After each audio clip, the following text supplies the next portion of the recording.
Top story. ಅಬಕಾರಿ DC SP Lokayukta trap ಪ್ರಕರಣಕ್ಕೆ ಸಂಬಂಧಪಟ್ಟಂತೆ ಬಾರ್ ಲೈಸೆನ್ಸ್ ಲಂಚದ ಹಣ ಯಾರ್ಯಾರಿಗೆ ಹೋಗುತ್ತೆ ಗೊತ್ತಾ?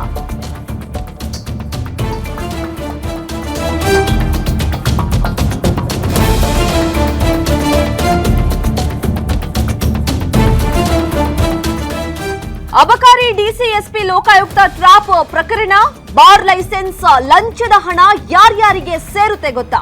ಬಗೆದಷ್ಟು ಬಯಲಾಗ್ತಾ ಇದೆ ಲಂಚಬಾಕರ ಭಯಾನಕ ಕಥೆ. ಲೋಕಾಯುಕ್ತ ಪೊಲೀಸರ ಎಫ್ಐಆರ್ ನಲ್ಲಿ ಲಂಚವತಾರ ಬಯಲಾಗಿದೆ.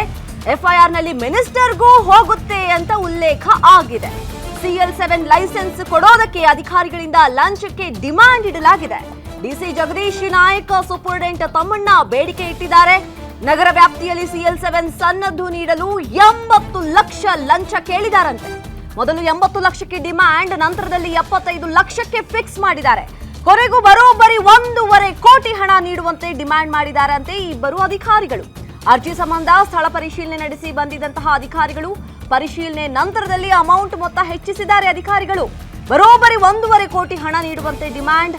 ಮೈಕ್ರೋ ಬೇವರೀಸ್ ಸನ್ನದ್ದು ನೀಡಲು ಮಿನಿಸ್ಟರ್ ವರೆಗೂ ಹಣ ಹೋಗುತ್ತಂತೆ. ಜನವರಿ 14ರಂದು ಅಬಕಾರಿ ಭವನದಲ್ಲಿ ಲಂಚ ಪಡೆಯುವಂತಹ ಸಂದರ್ಭದಲ್ಲಿ ಟ್ರ್ಯಾಪ್ ಆಗಿರೋದು. ಅಬಕಾರಿ ಡಿಸಿ ಎಸ್ಪಿ ಲೋಕಾಯುಕ್ತ ಟ್ರ್ಯಾಪ್ ಪ್ರಕರಣ, ಬಾರ್ ಲೈಸೆನ್ಸ್ ತಗೋಬೇಕು ಅಂತಂದ್ರೆ ಯಾರ್ಯಾರಿಗೆ ಲಂಚ ಕೊಡಬೇಕಾಗತ್ತೆ? ಎಫ್ಐಆರ್ ಕಾಪಿ ಈಗ ನಮಗೆ ಲಭ್ಯವಾಗಿದೆ. ಆ ಎಫ್ಐಆರ್ ಕಾಪಿಯಲ್ಲಿ ಮಿನಿಸ್ಟರ್ ಪದ ಕೂಡ ಉಲ್ಲೇಖ ಆಗಿದೆ. ಹಾಗಾದ್ರೆ ಮಿನಿಸ್ಟರ್ಗೂ ಹೋಗುತ್ತಾ ಲಂಚ? CL7 ಬಾರ್ ಲೈಸೆನ್ಸ್ ಕೊಡೋದಕ್ಕೆ ಇಬ್ಬರು ಅಧಿಕಾರಿಗಳು ಲಂಚ ಕೇಳಿದ್ರು. ಅಬಕಾರಿ ಡಿಸಿ ಜಗದೀಶ್ ನಾಯಕ್ ಹಾಗೆ ಸೂಪರಿಂಟೆಂಡೆಂಟ್ ತಮ್ಮಣ್ಣ ಬಿಬಿಎಂಪಿ ವ್ಯಾಪ್ತಿಯಲ್ಲಿ ಅಂದ್ರೆ ನಗರ ವ್ಯಾಪ್ತಿಯಲ್ಲಿ ಲೈಸೆನ್ಸ್ ಕೊಡೋದಕ್ಕೆ 80 ಲಕ್ಷ ಲಂಚ ಫಿಕ್ಸ್ ಮಾಡಿದ್ರು. ನಂತರ ನೋಡಿ ಲಂಚದಲ್ಲೂ ಕೂಡ ಬಾರ್ಗನ್ ಮಾಡಿದ್ದಾರೆ. 5 ಲಕ್ಷ ಕಡಿಮೆ ಮಾಡ್ಕೊಂಡಿದ್ದಾರೆ. ಆಮೇಲೆ ಡಾಕ್ಯುಮೆಂಟ್ಸ್ ಸಂಬಂಧ ಏನು ಪ್ಲೇಸ್ ಅನ್ನ ನೋಡೋಕೆ ಹೋಗ್ತಾರಲ್ಲ, ಹೋಗಿ ಪರಿಶೀಲನೆ ಮಾಡಿ ಬಂದಂತಹ ಸಂದರ್ಭದಲ್ಲಿ ಮೋಸ್ಟ್ಲಿ ಒಳ್ಳೆ ಜಾಗ ಇತ್ತೇನೋ, ಒಳ್ಳೆ ಬಿಸ್ನೆಸ್ ಆಗುವಂತಹ ಜಾಗ ಇತ್ತೇನೋ ಗೊತ್ತಿಲ್ಲ, ಅಮೌಂಟ್ ಜಾಸ್ತಿ ಕೇಳಿದ್ದಾರೆ. ಎಷ್ಟು ಅಂತಂದ್ರೆ ಬರೋಬ್ಬರಿ 1.5 ಕೋಟಿ. ಲೈಸೆನ್ಸ್ ಕೊಡಬೇಕು ಅಂತಂದ್ರೆ ಮಿನಿಸ್ಟರ್ ಇಂದ ಹಿಡಿದು ಅಬಕಾರಿ inspector, DC office, revenue DC office, additional commissioner ಇವರೆಲ್ಲರಿಗೂ ಕೂಡ ಲಂಚ ಕೊಡಬೇಕಂತೆ. ಸದ್ಯ ಇಬ್ಬರನ್ನ ಬಂಧಿಸಿ ವಿಚಾರಣೆ ನಡೆಸ್ತಿದ್ದಾರೆ ಲೋಕಾಯುಕ್ತ ಪೊಲೀಸರು.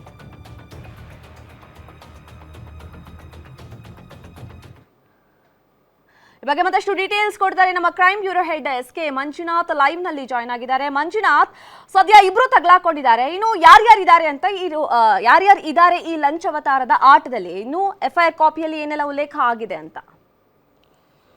ನಮ್ರತ, ಇಲ್ಲಿ ಬಾರ್ ಲೈಸೆನ್ಸ್ ಪಡೆಯೋದಕ್ಕೆ ಲಂಚ ಡಿಮ್ಯಾಂಡ್ ಮಾಡಿದಂಥ ಆರೋಪಕ್ಕೆ ಸಂಬಂಧಪಟ್ಟಂತೆ ಲೋಕಾಯುಕ್ತರು ಬಲೆ ಬೀಸಿದಾಗ 3 ಜನ ಸಿಕ್ಕಿಬಿದ್ದಿದ್ರು. ಒಬ್ಬ ಅಬಕಾರಿ ಇಲಾಖೆಯ DC ಅಂದರೆ ಡೆಪ್ಯೂಟಿ ಕಮಿಷನರ್ ಅಂತ ಜಗದೀಶ್ ನಾಯಕ್, ಜೊತೆಗೆ ಸೂಪರಿಂಟೆಂಡೆಂಟ್ ಆದ ತಮ್ಮಣ್ಣ, ಜೊತೆಗೆ ಕಾನ್ಸ್ಟೇಬಲ್ ಆದಂಥ ಲಕ್ಕಪ್ಪ. ಇವು ಮೂವರಿಗೂ ಇವತ್ತು ನಡೆದಂಥ ಕೋರ್ಟ್ ಕಲಾಪದ ವೇಳೆ ಕೆಲವೊಂದು ಸಾಕ್ಷಿ ಆಧಾರಗಳ ಕೊರತೆಯಿಂದಾಗಿ ಕಂಡೀಷನ್ ಬೇಲನ್ನು ಕೊಟ್ಟು ಲೋಕಾಯುಕ್ತ ನ್ಯಾಯಾಲಯ ಆದೇಶನ ಹೊರಡಿಸಿದೆ.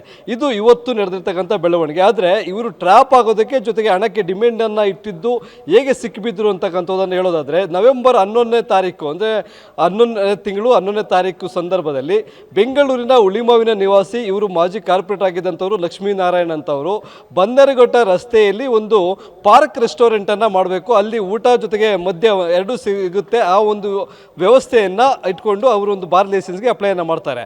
CL7 ಬಾರ್ ಲೈಸೆನ್ಸನ್ನು ಪಡೆಯೋದಕ್ಕೆ ಸರ್ಕಾರಿ ಒಂದು ನಿಗದಿಪಡಿಸಿರ್ತಕ್ಕಂಥ 14 ಲಕ್ಷ ರೂಪಾಯಿ ಹಣವನ್ನು ಪಾವತಿ ಮಾಡಿ ಆನ್ಲೈನ್ನಲ್ಲಿ ಒಂದು ಅಪ್ಲಿಕೇಶನ್ ಹಾಕ್ತಾರೆ.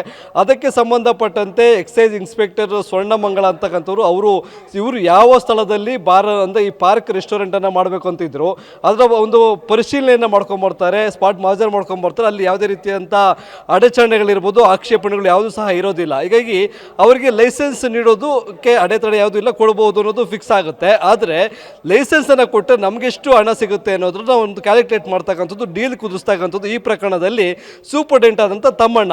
ಮೊದಲಿಗೆ DCಯನ್ನು ಭೇಟಿ ಮಾಡಿದಾಗ ಲಕ್ಷ್ಮೀನಾರಾಯಣ ಹೇಳ್ತಾರೆ, ಇನ್ನು ನಿಮ್ಮ ಎಲ್ಲ ಕೆಲಸ ಮುಗಿದಿದೆ, ನೀವು ಉಳಿದಂತೆ ಇನ್ನು ಆ ಕೇಸನ್ನು, ನಿಮ್ಮ ಫೈಲ್ ಕೇಸ್ ಇರ್ಬೋದು, ಲೈಸೆನ್ಸ್ ಫಾಲೋ ಅಪ್ ಎಲ್ಲ ಇರ್ಬೋದು, ಸೂಪರಿಂಟೆಂಡೆಂಟ್ ಆದ ಅಂತ ತಮ್ಮಣ್ಣವ್ರು ನೋಡ್ಕೊಳ್ತಾರೆ, ಅವರನ್ನು ಭೇಟಿ ಮಾಡಿ ಅಂತ ಸೂಚನೆಯನ್ನು ಕೊಡ್ತಾರೆ.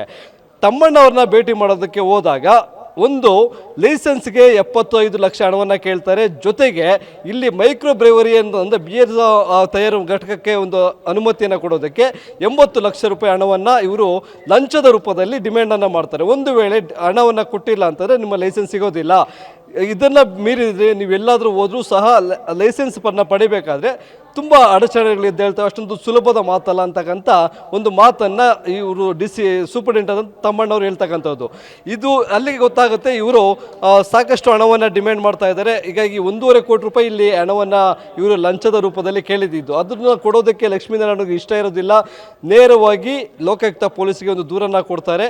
ಅದರ ಪ್ರಕಾರ ಅವರು ಟ್ರ್ಯಾಪ್ ಮಾಡೋದಕ್ಕೆ ಒಂದು ತಂತ್ರಗಾರಿಕೆಯನ್ನು ಎಣಿತಾರೆ. ಆ ಸಂದರ್ಭದಲ್ಲಿ ಲಕ್ಷ್ಮೀನಾರಾಯಣ ಈ ಹಿಂದೆ ತಮ್ಮಣ್ಣ ಅವರು ಏನೆಲ್ಲ ಡೀಲನ್ನು ಮಾತಾಡ್ತಾರೆ, ಎಷ್ಟು ಹಣವನ್ನು ಡೀಲ್ ಮಾಡ್ತಾರೆ, ಎಷ್ಟು ಕೊಡಬೇಕು ಅಂತ ಹೇಳ್ತಾರೆ, ಅದು ಯಾರ್ಯಾರ ಕೈಗೆ ಹೋಗುತ್ತೆ, ಯಾರ್ಯಾರಿಗೆ ತಲುಪಿಸ್ಬೇಕು ಮಾಮೂಲಿಯಾಗಿ ಅನ್ನೋದಾದರೆ ಅಬಕಾರಿ ಇಲಾಖೆಯ ಮುಖ್ಯ ಸಚಿವರಾದಂಥ BR ತಿಮ್ಮಾಪುರಗೂ ಹೋಗುತ್ತೆ ಅನ್ನೋದು ಈ FIR ಉಲ್ಲೇಖ ಆಗಿದೆ.